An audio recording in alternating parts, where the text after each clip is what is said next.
Hey everyone, welcome to another edition of PowerCore Productions and Podcastings, where in today's video we're going to be continuing Dragon Ball World's Strongest.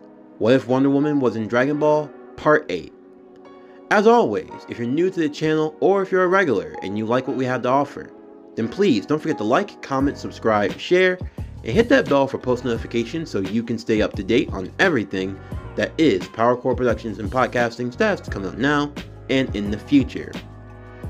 As we go into this part of Part 8, we now reach the conclusion of the Saiyan saga of DBZ. In our story, the Z-Fighters have managed to come out on top victorious over the Saiyan attack, but still not without loss, as even while Raditz was able to turn over to the side of good, unfortunately he, along with Piccolo and Chaozu, lost their lives in the ensuing battle.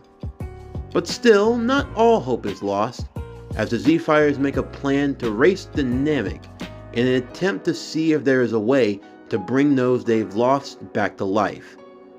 In the meanwhile, Frieza and his forces have now begun to make their move, as now the race for Namek in the Dragon Balls is about to get underway. And also, what about those who were lost as they make their way to Otherworld? They go their separate ways, and for one, we see a reunion that has long since been overdue. But even still, how will our heroes fare as we enter into the next saga of this great adventure? For all this and more, stay tuned as we now continue. Dragon Ball World's Strongest. What if Wonder Woman was in Dragon Ball Part 8? As always, sit back, relax, and enjoy the show.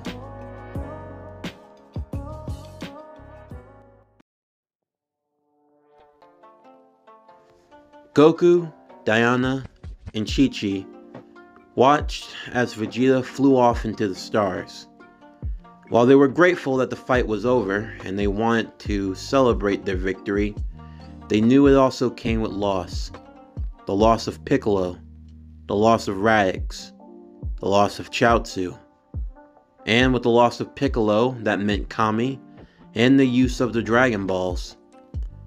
They knew that these were losses that they wouldn't be able to recover from.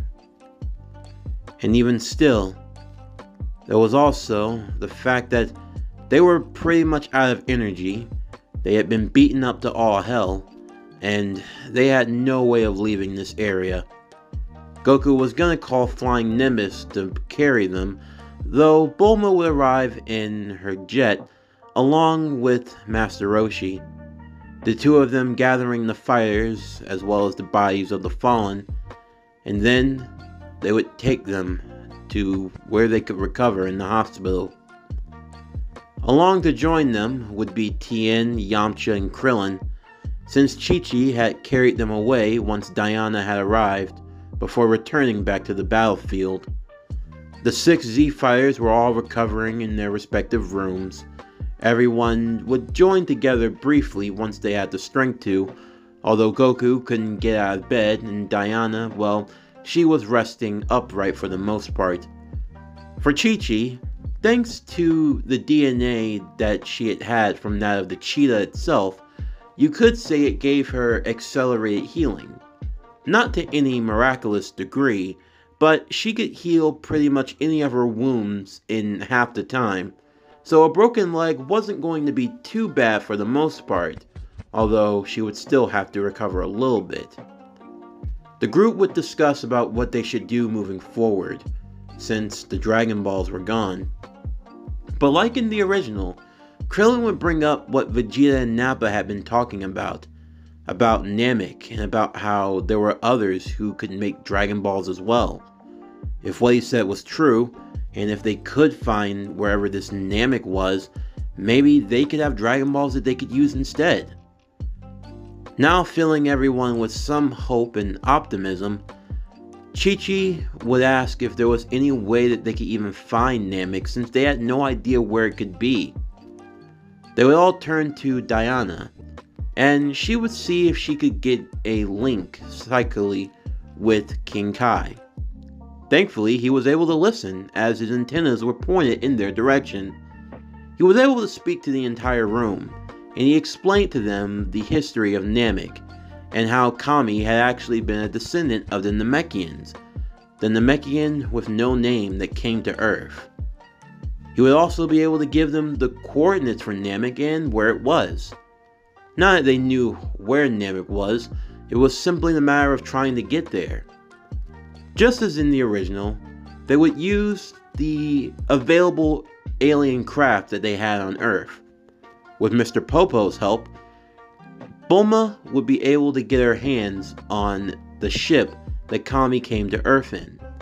And with help from her father, they would reverse engineer the 2 pods that were used by both Raditz and Goku when they came to Earth, to create another ship that would allow them to travel and get some training in.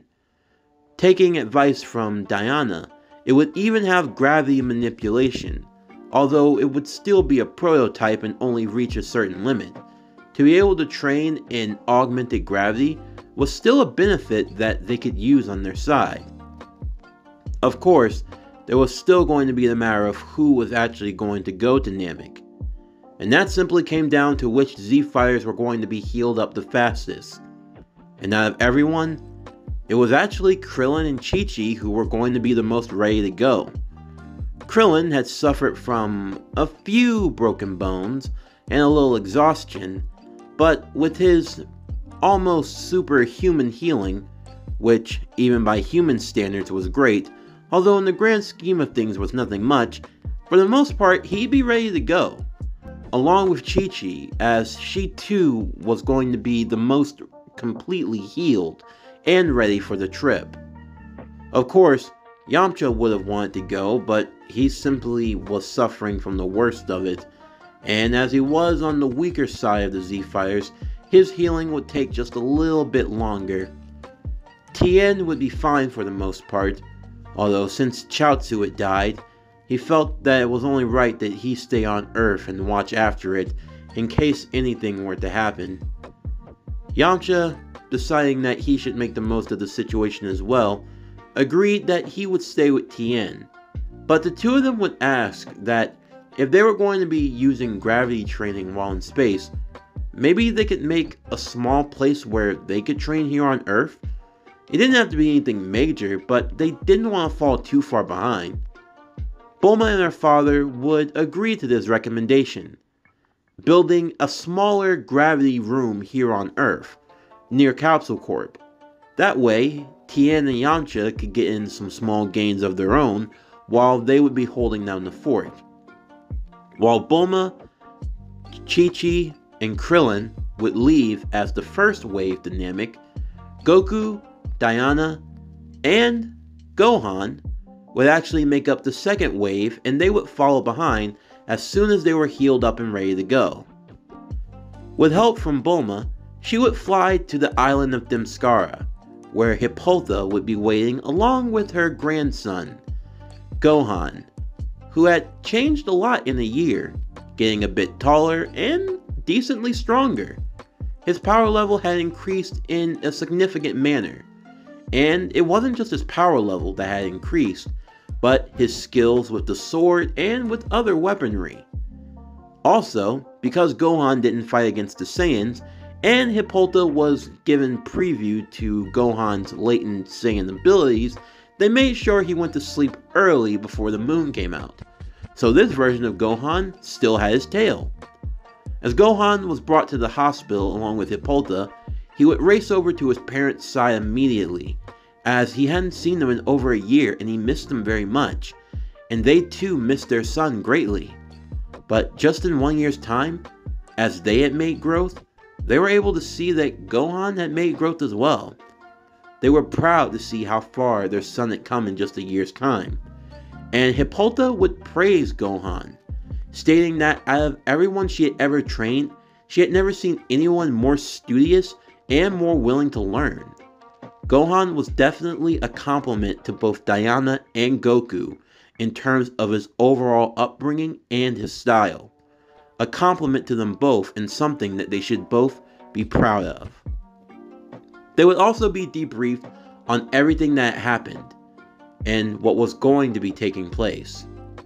While Gohan was a bit sad to hear that people had lost their lives, this version of Gohan wouldn't be too close to the likes of Piccolo or Raditz, seeing as how he never really had much of interaction with Raditz, and with Piccolo it was often brief in sparring. It wasn't that Gohan felt any animosity towards Piccolo, since for the most part Piccolo was a kind soul, if just more reserved than anything else. It was just simply the matter of the two of them didn't spend a whole year training together. So while Gohan didn't have as deep of an attachment to Piccolo, he was still saddened to hear of his death. But now, with all of those arrangements put into order, what else was going on? Well, with Vegeta, he arrives back to one of Frieza's planet bases.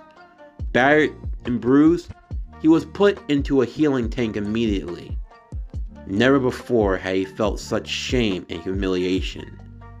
To think, he thought that going to Earth would be easy. It was supposed to be simple, nothing all that complicated.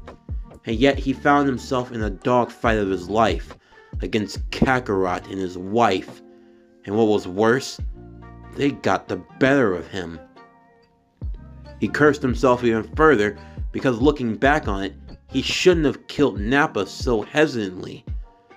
But yet even still, his arrogance and his pride had cost him. Although that was something he was not going to admit out loud. Once he had been fully healed, to make matters worse, someone who you could say was his rival, or more of an annoyance, Kui, would actually inform Vegeta that Lord Frieza was not on world at the moment.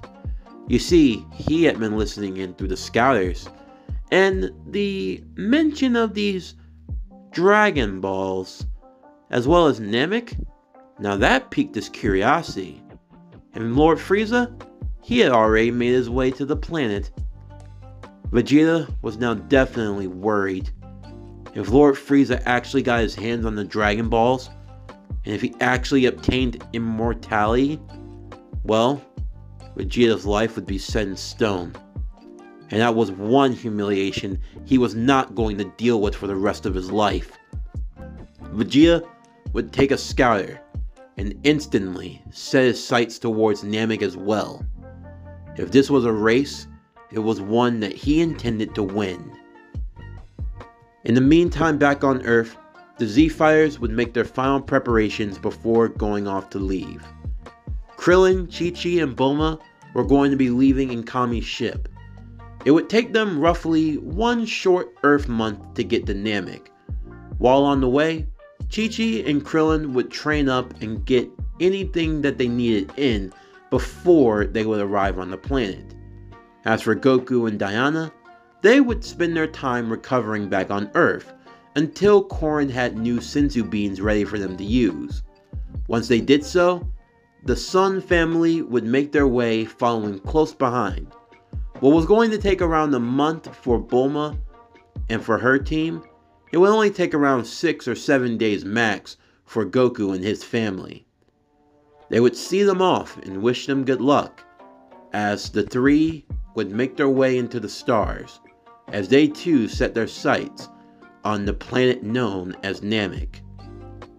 As Goku and Diana, they would spend the rest of their time recovering along with their son, who they told many stories about from their overall year of training and being apart. Diana telling her family about her time in the other world and training with King Kai himself. And Goku talked about his experience training with Raditz and how he really came along and into his own. And that Diana was right. She really was able to bring out the good in him.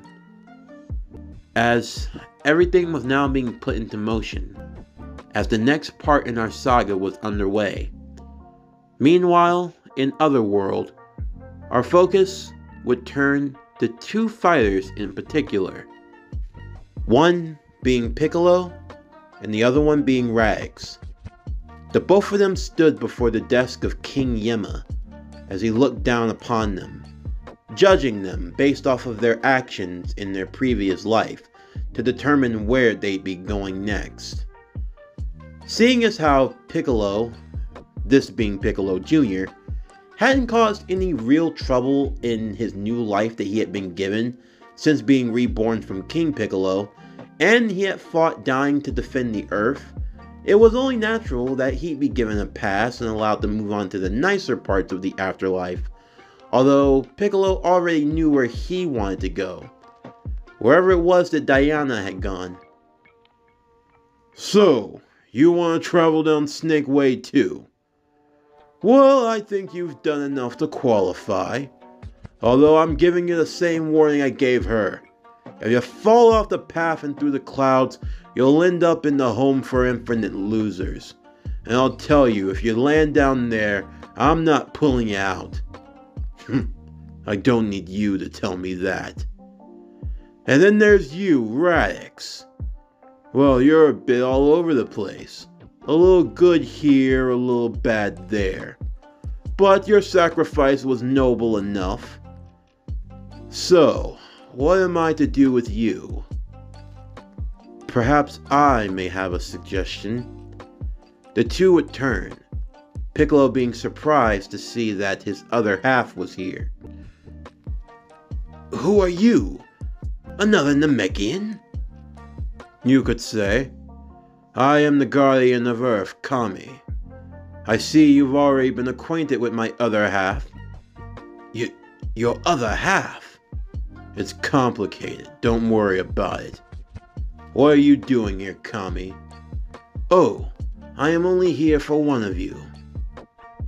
"Is it me?" "Oh no.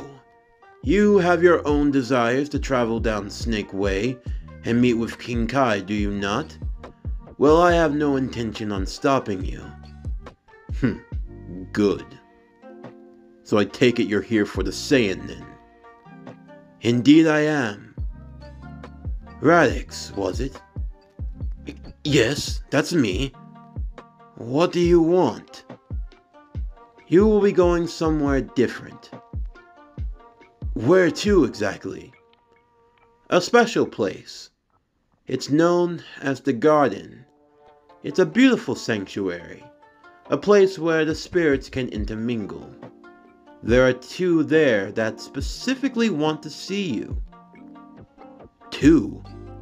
But I don't know anyone that's dead." "Oh, trust me, you do. Now follow me, and good luck to you, Piccolo." Piccolo would remark as he was given the direction towards Snake Way, and he flew off at once. Radix in the meanwhile would follow behind Kami. He wasn't sure of what he was supposed to expect in the afterlife. The fact that he had done enough not to go somewhere extremely bad, well, that made him happy. In the end, his life really wasn't a waste. And while he was happy that he might enjoy a peaceful afterlife, he still wished he could have stayed on Earth. He was just getting to know his brother, just getting to know Chi-Chi better. And then he had to go and die like that. But still, as long as she was alive, that was all that mattered. Eventually, the two would arrive to the garden, as Kami moved out of the way. "And just why have you brought me?" Radix looked up at the two familiar figures standing before him. He was overcome with emotion, as these were two people he wasn't expecting to meet. At least, he had never thought it would be possible. Just what kind of sorcery is this?" "'Tis not sorcery. This is a part of the afterlife. These two have asked for you. Of course, you're free to stay here as long as you like, unless something changes." As Radix made his way to the two figures, one having a resemblance very similar to his brother, and another one of female variety. "Well, there's no need to look so surprised, son. It's like you don't recognize your own father." My dear Radix, it's so good to see you again. Radix stood, his mouth open as he wasn't sure of what words to say next, as who stood before him were none other than Bardock and Gine, his mother and father, a reunion of a family and a race that had long since gone. This concludes Dragon Ball World's Strongest. What if Wonder Woman was in Dragon Ball Part 8? As always, if you enjoyed today's video and everything else that we have to offer, then please don't forget to like, comment, subscribe, share, and hit that bell for post notifications so you can stay up to date on everything else that is Power Core Productions and Podcastings that has to come out now and in the future. Stay tuned for tomorrow's video as we continue Neon Genesis Evangelion Redemption. What if Shinji went back in time? Book 1, Part 8. But anyway, that's going to do it for the end of today's video. I'm Javon Harrington with Power Core Productions and Podcastings. Signing off, and I'll see you next time.